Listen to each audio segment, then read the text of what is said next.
On this week's episode of the Crushing Debt Podcast, do kids have it easier or harder today financially? So welcome back to this week's episode of the Crushing Debt Podcast. My name is Shawn Yesner, owner and founder of Yesner Law, and I am joined, as always, by your financial coach, George Curbello. How you doing, George? Easier. Episode done. I'm doing well, brother. How you doing? Thanks all for listening. We'll talk to you next week. See you next week. Nah, doing well, brother. At this time of the recording, it's hot in Florida.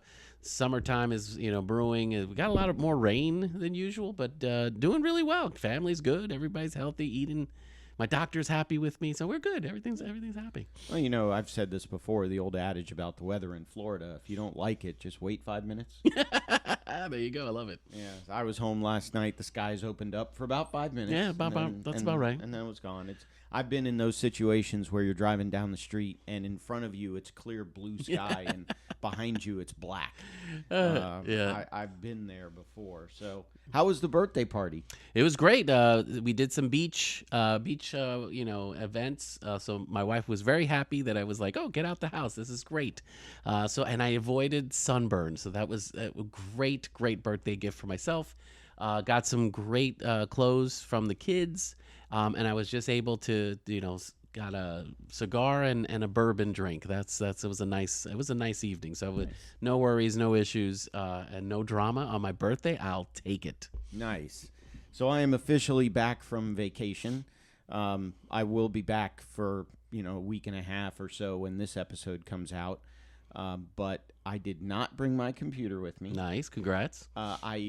One of the things that I learned about being on vacation, if I work as hard every week with the mindset that I'm not going to touch my computer over the weekend, I would get a lot accomplished. I think what I realized was I would say to myself, well, let me log off a little bit early because I can always do that later, tomorrow, right. next day, over the weekend, whatever. Sure.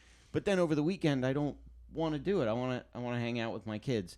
So it's that finding that balance between getting everything done and overworking myself. But sure. I think the answer there is just work every week as if you're not going to have access to your stuff over the weekend, and use the weekend to reward yourself for getting all your stuff done. When I left, I had in the teens in pending emails. Sure. Which anyone who's listened to the show for any length of time, I struggle with emails. Pretty good. Yeah, so being in the teens was really good. When I got back, I had 240. Now, that's after... So I didn't have my computer with me, but you're standing in line at a ride for Disney, and you pull up your phone, and your phone gets your emails. Yeah. So what I would do is I would just knock out the emails that I knew were junk. Yeah. So that I wouldn't have to deal with it when I got home. Sure. So even after doing that, I still had 240 some odd pending emails in my inbox. The Sunday I got back, I was able to drop that down into the 40s. Nice. And I think it was because I did so much ahead of time to be ready. But so be more efficient with your time during the work week so that you don't have to worry about late evenings or weekend work. Right. I think we all strive for, if we work a 9 to 5, how much can we accomplish in 9 to 5? And then, of course, if you own your own business, not having to work 12-hour, 15-hour days is that's the goal, right? We don't want to kill ourselves for the jobs that we do. Being more efficient, finding ways to be more efficient with your time, especially with emails. You can be in email hell all day, right, if you allow it to. So I think it's just, what are the important tasks that you need to accomplish? What's the priorities for the day? And give yourself grace. You may not finish everything in one day. Yeah, but you may not tomorrow's another day. It's okay. Tomorrow's another day, as long as you don't do that with too many projects. I agree. Which I think is what I learned. But if you set deadlines, right, you again, that sets the priority of what it is that you need to accomplish. But this trip was really eye-opening for me in that I was trapped in this mindset of I'm beholden to my emails, where being on this trip really taught me that I'm not. Yep. So and it's Disney. So how do you have a bad time at Disney? We had Oh, wait a second. We can do that. so they Hold my beer. they have this new thing called Premier Lightning Lane. Oh boy. So the way that it used to work, you'd buy a lightning lane. So you'd walk up to the ride, you'd give them your magic band or your pass or whatever, and they would say, "Okay, we've reserved your spot in line." So you'd walk up at 10 o'clock in the morning when the park opens, and they'd say, "Okay, we reserved your time in line. Come back at 11:15." Sure. Between 11:15 and 12:15. Sure. Well, you couldn't book another fast pass until you did that ride, and so you couldn't then book the next fast pass until you finished the ride at 10:30. And so you go to the next ride, and they'd say, "Okay, we'll be here between 11:30 and 12:30." And then so you'd have to do that all day. Progress throughout the day, right? Okay. The last time we went to Disney, we actually missed a couple of rides that we wanted to go to because of that, just because the timing didn't work out. It might be 30 minutes away to get to the next ride, yeah. So this Premier Lightning Lane cuts all that out. You walk up, you hit your magic band, that gets you into the Lightning Lane, you walk up. I don't think we had more than a 10 or 15 minute wait on any of the rides, and we got to do every single one of them. Nice. So now it's expensive. Yeah, I was about to say, this is not free, I'm assuming. It's not free. You have to buy the Premier Lightning Lane at least a week before you go. And so we had to get up early the Sunday morning before we left, a week before we got there, and reserve the Premier Lightning Lane. I think because they have a limited They have amount. a limited number, right? They have a limited number. Okay, makes sense. The Magic Kingdom's the most expensive. Then I think Hollywood Studios is just under that. And then I think Epcot is under that. And I think the cheapest is Animal Kingdom. Yeah. So the way that this kind of relates to the podcast, I don't know that I would do Disney any other way than the Premier Lightning Lane, but it is super expensive. I want to say for me and the two boys, it was somewhere in the $3,000 to $4,000 range. Holy crap! Wait, is that a zero? I think you added a zero by mistake there. No, it's 3 to 4, comma 000. Now, where this comes into the podcast itself. Well, kids, I guess we're waiting in line. Well, Grandma paid. Okay, well, Grandma loved. Yeah, mom. My mom paid. That's okay. Which kind of feeds back in. I was listening to the episode here on my way back, and we had talked about how much money. What was my budget? What I was going to spend? How'd you do? I went there with, I think, about $400 in gift cards is what I said, and I had set myself a limit of $500. I spent less than $100. Whoa, man, Mom must have went Mom nuts. And Grandma was, and I felt bad because the boys were like, "Can I get this?" And I would say, "Well, what do you have on your green light card?" Right, you're kind of which is a good lesson. And so what they learned was, if they asked Grandma that question, she would just buy it for them. Here we go, done.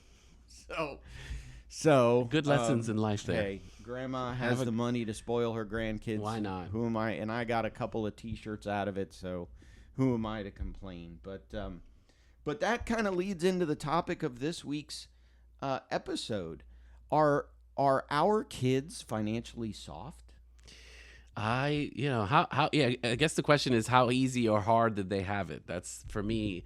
Back in my day, we used to walk around in shoes that was made out of grass. I mean, again, this is going to be get off my lawn, pretty much, right? So I think raising kids is already difficult. We understand that, but I think, did we have it harder? Like us growing up, like some of the I can imagine some of the stories that we have growing up and related to money and how do we earn it. You think of the lemonade stands or the basics hustle that we try to do growing up, but for our kids, are we parents a little too soft on them, or making their life a little too easy when it comes to finances? Yeah, and I can only look to myself as the example. I mean, that's all we're asking. Like, I'm going to blame you, of course. Exactly.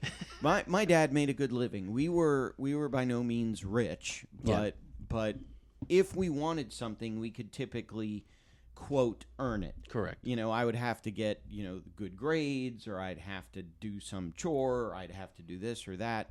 My dad was an entrepreneur. He owned his own CPA firm, and so that kind of instilled that entrepreneurial in me, and I try to incorporate that into what I teach my boys. Now, whether they end up becoming business owners or whether they become, just employees and they work for somebody Sure, else. That sure. I don't really care as long as they're doing what they enjoy doing and they're making some money. I don't necessarily care, but I look at, am I raising my kids the same way my dad would have raised me? But it's a different age. It's a different age, era. a different financial environment, different technological environment. Yep. I mean, my kids have debit cards. I had no idea what a debit card was until I opened my first bank account. I didn't open my first bank account till after college. Right. So when I went to college, what my dad said was, they opened up. So I had a bank account when I was in college, but it was at my dad's bank. Sure. And so therefore, and my dad was on the account with me. And that way, if I needed money for something, it wasn't a bank to bank transfer. It was an account to account transfer within the same bank. Right. But now my kids have their own debit cards. Which you had to go into a bank and do certain things, right? We had to go into the yeah, bank yeah. to That's set what. up That's the again. account. Times are because now you could just log on your phone and do an account transfer, no big deal. Yeah. So those again, technology you had mentioned is a little different from that standpoint too. Right. Makes it a lot easier. I mean, I don't think I had my first cell phone until after I had graduated law school. Wow. Okay. So I was 18. I was also. But we're old, so a lot of the technology was very different, Right. than what our kids have available to them today. Well, yeah, both of my kids have cell phones now. So Yep. we got both boys got their own cell phone when they graduated elementary school. So my older son's going into 8th grade. My Yep. younger son's going into 6th grade. He's going into middle school. So we got them both cell phones. Now, for me, there was another reason behind that in terms of, being a widow and a solo dad. Yeah. I need a better way to track You need- and communicate with my kids. So there was some necessity behind getting them a cell phone. No, I mean, once my kids were walkers, it was like, here's a way to, again, they didn't get like fancy phones, but they had something that we can easily communicate to them if needed. So that, for me, that was like, once they got mobile in the sense of walking to school, and they wanted that independence to be able to go down the hill and go to school from the house. It was close by, maybe less than a mile. So, that freedom was there, but mom and dad needed, a way to be able to get to them, if anything. Exactly. Me growing up, though, I had, so single parent. My mom didn't have all the luxuries. We didn't have we had all the necessities, everything we needed. We needed a roof. We got food. We had a bed to sleep. So we had what we need, but there wasn't extra for like vacations or any of those kind of things. So for me growing up, it was, I don't want to say scarcity mindset, but that's the mindset. I was like, okay, we couldn't get all the things we wanted. We got what we needed, but we had to earn. There was this earning, and even when you're earning, there was always a limit from that. So growing up, it was like, when I grow up, I want to make a ton of money and I want to get everything I want. And it's, so mentality wise, I went nuts. As I grew up, it was, I just want to make a lot of money so that I can get the things that I never got when I was growing up. Right. So the other thing I also, raising my kids, it was, I don't want my kids to feel the struggle. Like the way me and my sister, when we were raised, there was a struggle to be able to get everything that was needed, and even when it was wanted, right? So I was like, growing up, I was like, oh, I don't want my kids to feel that. And yet I learned, who I am was part of those lessons. And am I a bad parent then if I didn't give that same kind of struggle to my kids? Because I don't think they realize like, they can eat, they can go out, they have clothes, they have choice of clothes. My mom was like, here's some pants, right. They're green, go for it. I was like, okay. So I think that's, Nikes, like that. Yeah, no, that was another thing we didn't get growing up too. So these are the little things where it's like, I don't want my kids to struggle. And we probably, people can relate to that, but at the same time, I just don't. We learn from those struggles. Right. It makes us different. It makes us better in the sense of like, okay, how do I problem solve a situation where I don't have so much money? What can I do to make that a little easier? Yeah, and I don't mean to suggest that we didn't have struggles from time to time. No, yeah. I mean, my dad was part of a national CPA firm that ended up going bankrupt. He was a partner at a CPA firm that ended up going bankrupt when I was in high school. And so I remember literally moving my father's office out of that national office. Yeah. He broke away with 3 of his law partners, and they formed their own CPA firm. I remember helping when I was a senior in high school, moving them from one office to the other. So my dad certainly had his challenges, and I think my mindset now is not necessarily I want to do better for my kids than I had it, because I recognize I had it fairly good because my dad took care of us. But my mindset now is more of a, how do I instill in my kids that same mentality that I had of, okay, I get it, we have it good, but how do I create a good or better life for my kids? More. There's always the more. How can we do more? How can we better? You always want the younger generation to do better. Of course. Than you and do. As parents, that's what we want. I'm like, of course I want my kids to be successful and get a better job and make more money and have more, the bigger house, whatever it might be. And that's not a bad thing. That's just, for me, it's just a goal. If they don't achieve it or anything, that's, again, it's just what I want for them is to be, to do more and give back to society and that kind of sense. But once again, is that through grit, or is that through hard work? Is that through luck? Yeah, that's all the questions that seem to come up as part of that. But exactly. But again, is it harder for the kids today? What's that thought there? So let's look at some history here. You talk about our generation, our parents' generation versus our kids' generation. Yeah. What were interest rates like when we were growing up versus what much are higher they today? Much higher than, and we complain about the 6s and 7s, but weren't they like 12s and 14s? I think they were like even higher than that. Yeah, exactly. And so what? But the price of house might be different. The price of a house, the price of a car, correct. The price of groceries. Yes. I mean, I made sure that I ate the majority, not me personally, but we as a household ate the majority of the food that was in the house so that it didn't spoil the week we were out. Yeah. So the house was fairly empty of food when we got back. It cost me $500 to restock when I got back into town. Between Costco and Publix, it cost me $500, and that was with coupons and savings and BOGOs. Right. So I probably spent, bought probably maybe 600 or 700 worth of food. Sure. And most of that has now, some of it was like, for example, we were out of toilet paper, we were out of paper towels, we were out of dishwasher detergent, we were out of laundry detergent. Okay, so some other, not just food, it's just things for the house. And some of those expenses are going to last, months. Yeah. But still, I had to spend $500 when I got back into town just to restock the groceries. No, and that's just that's a great example of just cost difference in groceries. But you talk about housing is different now. Rent is higher than it was before. Gas is higher than, well, again, debatable in a sense, but it feels higher. Yeah. Car prices are, what we used to get. Car payments. Right. I mean, exactly. Those seem to all be tuition. Tuition seems to, it's always been rising. We talked about that. I mean, when I went to undergrad, it was $50 a credit hour when I was there. Now it's what, quadruple that exactly per credit hour.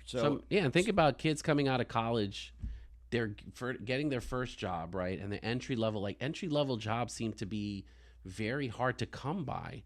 And now you're introducing technology, AI, and all these things. Now the scary part is like all these entry level jobs can be done through the AI, kind of technology and framework. What happens then? So is it getting harder in that sense too? Because it might be harder to find that job that gives them that leg up on their adulthood. I've been interviewing for an associate attorney. I need to bring another associate attorney. So if you're listening to the show and you're an attorney in Florida, let me know. Come on by. But some of the salaries that some of these kids right out of law school want.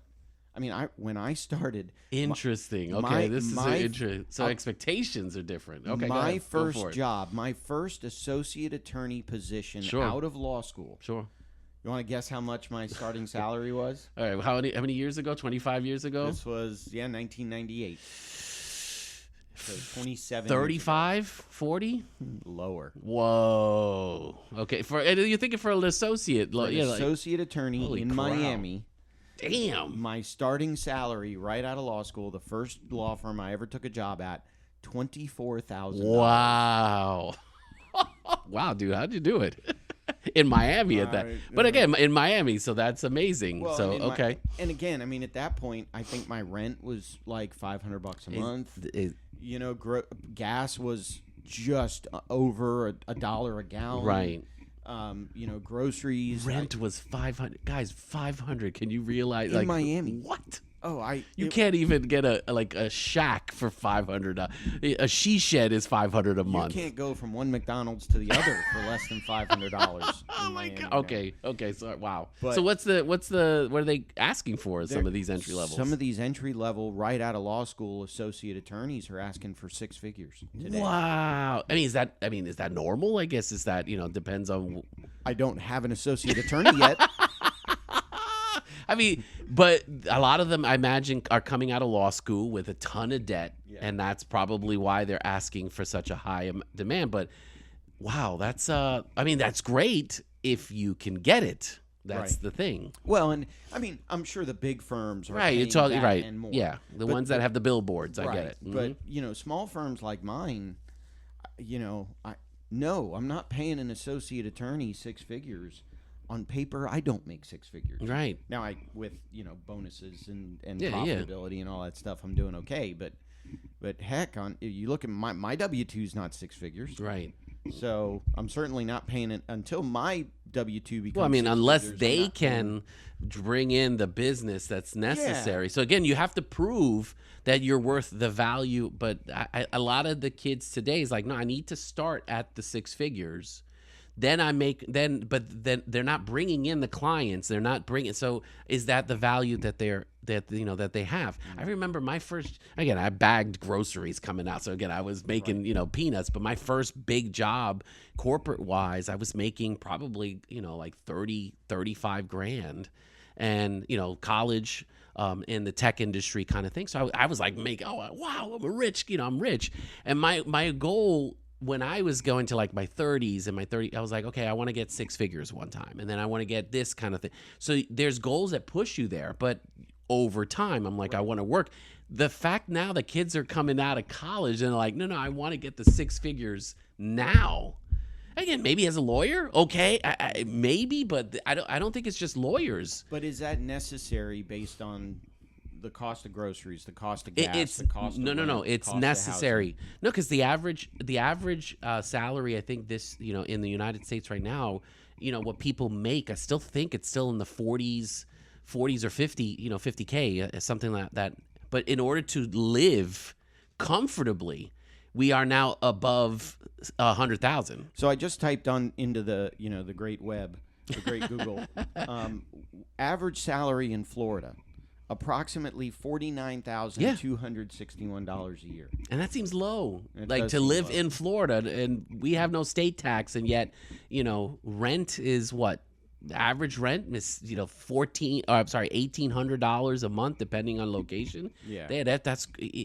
Yeah, but that's where we're at. The other thing the other thing that I'm pulling up right now. So in terms of bankruptcy, we talk about the means test. Sure. So what the means test does is it measures the median income of your household size in your state. Mm-hmm. So in Florida, the median income for a one-person household is $65,801 as of July of 2025. Sure. So in other words, what that means is that if you make less than 65,801 on an annual basis, and there's a little bit more complexity to it, but if you make less than 65,801 as an individual living by yourself, you are eligible to file a Chapter 7 bankruptcy. For a household of two, it's 81,109.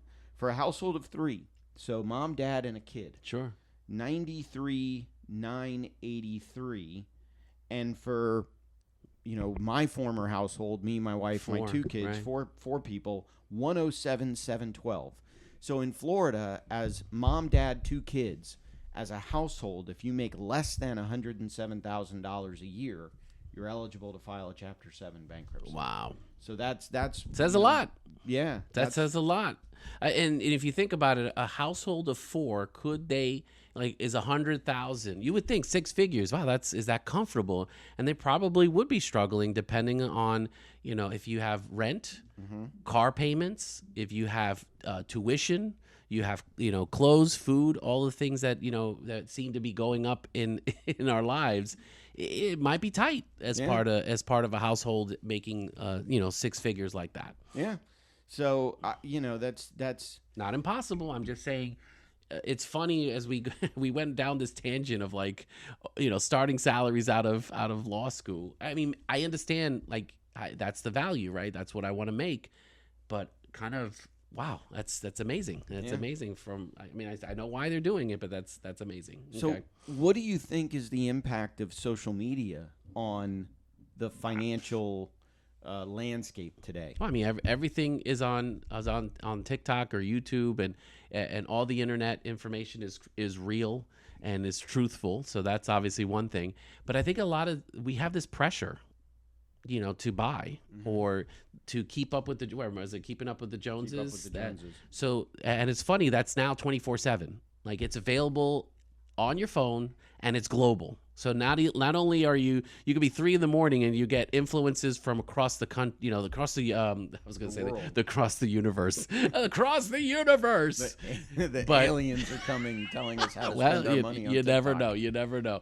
But it's always in your face of buy this, you need this, you are a loser if you don't have this kind of thing. So imagine that kind of pressure on our kids today, where it's like I must be failing if I don't have these items or look like this, or I'm doing these kind of vacations, blah blah blah. Well, and we've talked about this kind of on the show as well. We're in this information age or information overload age. So how much of the information on TikTok, on social media, I don't want to pick on TikTok necessarily, social media, but how much of the information on social media is just wrong? Yeah, no, it's opinion based, right? Not a lot of facts behind it. We get that, but we take it at face value. We take it oh, that's got to be real. Look. I mean, it's saving money. All I have to do to save money is this. Or all I got to do to get rich is buy this. If it's on the internet, it must be true. Exactly. So, unfortunately, and here's the thing: even if you scroll for 15 minutes, and that's probably being generous for a lot of the people who do social media today, you can. How many swipes can you go through with advertisements and swipes? I don't think it'll take 2 seconds. Bop, bop, bop, bop, bop, going like that. You can be influenced in so many ways when it comes to social media and anything related to money or buy now or anything like that. Yeah. Oh, and hey, by the way, since you're not here, you suck. Just want to let you know that. Thanks. Well, not only that, but it's also now the social media algorithms are so complicated that if you do watch a video that may be giving you wrong information, they'll give you more of it. What's suddenly going to appear on your stream is a lot more of that bad information.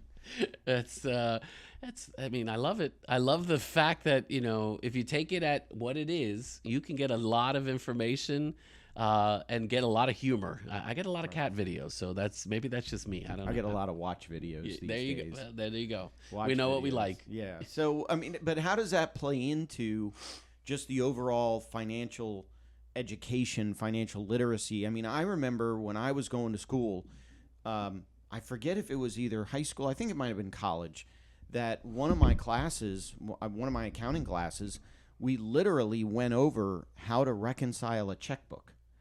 I don't know that my boys would know how to fill out a check if they had to right now. Dear sir, what is a check? What is this thing you are saying? Checks. It's the thing you go into online banking and you plug it in and the bank sends online it for you. check. Gotcha. Right. The problem is we're very digital now. Everything is online. We talked about account transfers, where you used to have to go to a building to actually go and say, hey, move money from this to this location. You'd have to write a check and say, here's a check on account A put this money into account B. Oh, you mean Venmo? Got it. Yeah, Right. that's right. Or Zelle. Gotcha. You actually had to take a stone tablet and carve onto it like the Flintstones. Okay, the there- Flintstones what- is historically Dear sir, accurate. what is a Flintstone? The Flintstones are historically accurate, I think. You mean like the Jetsons? You got this guy. Jetsons. Yeah, we're aging ourselves We've big pro- time right we've now. probably surpassed a lot of the technology on the Jetsons. Yes, at this indeed. point. Although Although- I'm still waiting for my flying car. No, I'm waiting for my Rosie. What are you talking about? I need my cyborg maid. What are you talking about? That's get out of here. So is it more of a, are kids losing the ability to hustle, or are there still? I mean, No, I don't think they're losing the ability. They're learning different ways to the hustle. Meaning, right now there's everybody's trying to be a streamer. Everybody's trying to make their money via the internet. If it's Twitch or YouTube or imprints or impressions, selling stuff on TikTok, that's the new hustle today. And a lot of the kids are saying, like, what can I do to get followers so that I can monetize the views? That's think- the idea. I think my kids have a YouTube channel. Hey, They do. I subscribe to it to make sure nothing crazy goes on there. there you go. But my kids have a YouTube channel. But the other thing, so I take a step back. Yeah. Every time I finish a carton of eggs, so what I would used to do if I'd be making breakfast, and I need probably about 5 or 6 eggs to make breakfast for the 3 of us. Yep. So if I open the carton and I see the last 5 or 6 eggs in the carton, it was easy. What I'd do is I'd crack the egg, I'd put it back in the carton, because then I just close up the carton and toss it. Sure. I can't do that anymore. I have to give my son the empty carton because he learned at the last garage sale we had, he gets picked up and dropped off to go to school at the golf course. Mm-hmm. And so what he'll do when he's waiting for the bus to arrive, or when he's waiting for me to pick him up after the bus drops him off, he'll wander around and pick up loose golf balls, lost golf balls that he finds, puts them in the egg cartons, and then either when we have our garage sales or if he just wants smart. he'll sell The golf balls. it's X dollars per ball, or you can buy the whole 18 carton for X amount of dollars. I was driving home the other That's day hustle. and I saw kids on the side of the road with a lemonade stand. I mean, so there's still Well, that I mean, kind of stuff going on. Yard work, raking leaves, not in Florida, but in, shoveling snow. Raking leaves. Yeah. What's a rake? You know what I mean. But in other states, Right. that's an opportunity. But I think I like the entrepreneurship of kids I don't think is gone. I think it's just what we used to imagine, how to make money and hustle. It's just different right now. And a lot of it is they're trying to do it more digitally online Right. than it is to say physical labor. I'm going to go and actually do these kind of things. But I'm not faulting it one way or the other. It's just, I love the way to okay, how do we monetize? How do we make money based off of this work that we're trying to do, the hustle that's there. So it's not harder or easier. It's just a different way to do it today. That's all. What about this analogy? Yeah. So when I was growing up, my mom was literally a stay-at-home mom that raised me and my sister. Now, I know you and your wife both work. Mm-hmm. Before my wife died, she worked. Yep. So we were a 2-income household. Plus now we've got all the terms, the dinks, the dual income, no kids, and the Right. child free and, Right. and all that kind of stuff. But is it a different time in that my father, and maybe this goes back to our wage discussion, but my father made enough money that he could support a family of 4 until, gosh, my mom is still helping us, out from time to time. So That is definitely what's different the difference between my dad, who is able to raise a family of 4 on one income, versus now me and you, where we both had families of 4? And I hate to admit it, but I kind of needed my wife's income to do the things we wanted to do for our kids. I think we all, you had nailed it before. The expenses, everything is up. So even rent, where to live, things like that are still, they're all up. And we're talking between 30 years ago to today, 50 years ago. The pricing of housing is different. All of those things. We just said what's the annual salary, when we talk about back 49,000, let's say 25 years ago was like, whoa. Yeah, that was like, a lot wow. of money. Nowadays, it's kind of like, is that enough to be able to send kids to private school or public school? Or anything? Like, those are the questions that we have to have. So if you're trying to live off a family of 4 off of $50,000, you just told me, right? Like, oh, by the way, that might not be, you might be able to file, for chapter 7 or something. Right. So these are the things that we are working through, where it's like one income households are very rare. Just depends on, the household and how much. But those are things that we're, kind of looking through as part of, growing up. It's tough. I don't know if it's doable any day, just because of the amount of expenses and the way, mortgage rates and mortgages are today. I mean, I don't think I could buy a house today. My wife, it was my wife and I, 2 incomes to be able to get the home we're in today. So it's just a different time. Yeah, I don't know that I'd be able to afford my house today on one income. It was our 2 incomes that helped us buy that house as well. Yeah. What about credit cards? I mean, other than we touched a little bit on interest rates. Yeah. And I know credit card interest rates are still way high. Way too high. 18, Yep. 20, 24%. Have credit cards changed much between? I mean, I think No, they haven't changed much. It's the same, but yeah. they haven't changed much. We have. So Yes. I remember my dad telling me very, very clearly, if you can't afford to pay for it today, don't charge it. Correct. And I don't know that No, a lot of it's- people have been taught that lesson. Back in the day, even my mom, you're talking 25, 30 years ago, a lot of it is the credit cards are tools, right? Where it's a tool for that emergency. It's a tool for buying a bigger purchase, avoiding. Back then, it was like avoiding fraud. So there's a lot of those kind of things. Today, it feels like it's an extension of income.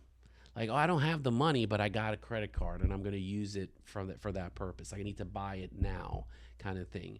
So it's just a way we use this tool that's changed over time. I had a client once. It's probably a bad story, but I had a client once, and when I was looking at his financial statements, we were filing a bankruptcy for him, and when I was looking at his financial statements, I'm like, wait a minute. Your business is showing all this income. Where is all this money going? What he was doing was taking cash advances on the credit card. Oh, wow. And then booking that as income to the business. And I'm like, well, number one, I don't know that that's necessarily fraud. Right, I mean, I don't think the IRS is going to say, we're not going to tax you. Yeah. You didn't have as much income. But it's certainly goofy to say, money that I got in. Yeah, like borrowed money or something I borrowed like that. money yeah. and that's income. That's income. It's That's not weird. income. It's debt. Yeah. But I guess the attitude. But towards once debt. again, that's is that information? Did that person not know, or they just like, how did a CPA or somebody who's doing, like, shouldn't they have warned them? Like, these are, but that's wow. Okay, that's a big story there. Yeah. So oopsies. And it's interesting how crypto may or may not fit into this. I mean, crypto never even existed. We talk about it was funny. We were at Disney, and my son did want to buy something, and he pulled out cash, and I was like, does Disney take? They do.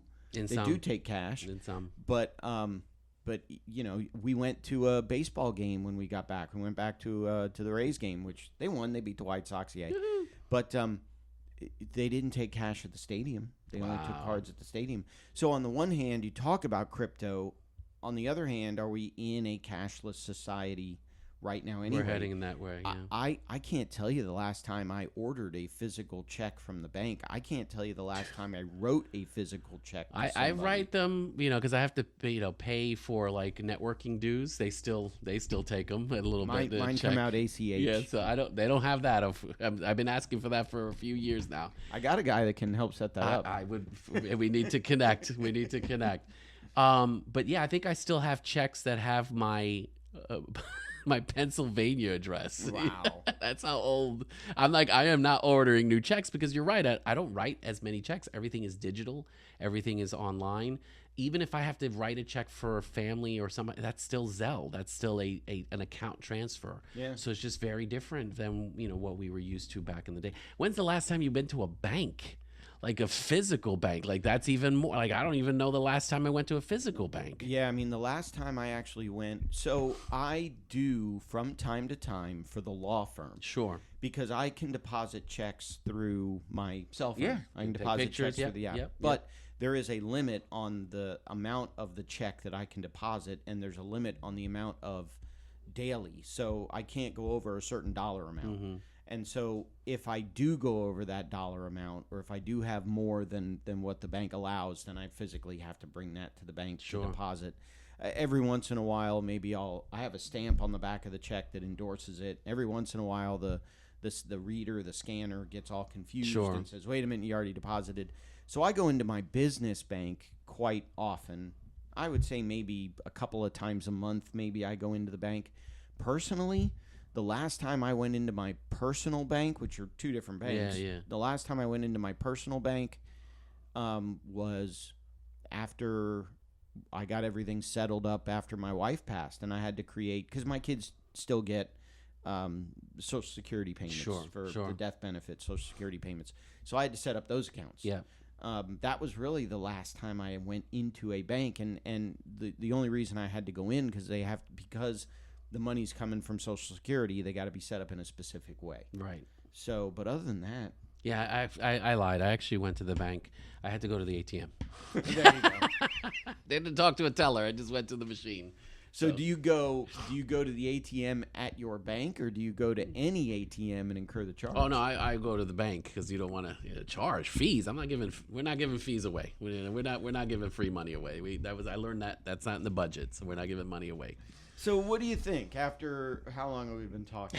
After 40 minutes of conversation here, do you think we figured out which generation has it better or worse? I think we're all screwed. So I think we've established that. I think we've all messed up. I think in we've one all way or got the other. our challenges. Yeah, absolutely. How is that? No, I think here there's no right way, there's no wrong way. I think the idea is, have conversations with your kids, start teaching them the value of making money, and obviously the balance between making it, saving it, and spending it. For me, I think those are lessons that if we can start there with our kids, and I think let them have opportunities to problem solve. Yeah. They got to think for themselves. They got to try to do I need to write a check? Do I need to, those are lessons that I think if you start early in their life to be able to start thinking that way when they become, adults, 18, 21-year-olds, gives them a better opportunity to be able to think for themselves. I mean, do you want to be, thinking for your kids when they're 25 and no, I need you to be able to, figure it out. Let me know what you think. I'll tell you're dumb after the fact. That's how I tell my kids, That was stupid. I don't know that I would do it after the fact. I don't know that I would let them make the mistake in the first place. If they make you're a better man then. If they make the mistake, I'm there to pick them up and dust them off. Absolutely. Which I think is what. And then laugh at them as well. And then laugh at them for making the mistake. So, anyway, I think we have reached the end of our episode. Love it. Some of you may or may not notice. We did turn on the ads within the program that distributes the podcast out to all the podcast players. So every once in a while, you may notice either at the beginning of the show or the end of the show a generic ad. So that does help us out if you visit those advertisers. That helps us out. Thank you. You can also go to the Patreon page still, patreon.com/crushingdebt if you want to help us out there. Mm-hmm. Otherwise, I think we have reached the end. I will go congratulate my kids that they are much better off than I was. I'll tell my kids they still got some work to do. Yeah, that's probably what I'll do. So hopefully you have more money at the end of the month rather than month at the end of the money, and we will talk to you in next week's episode. Nice.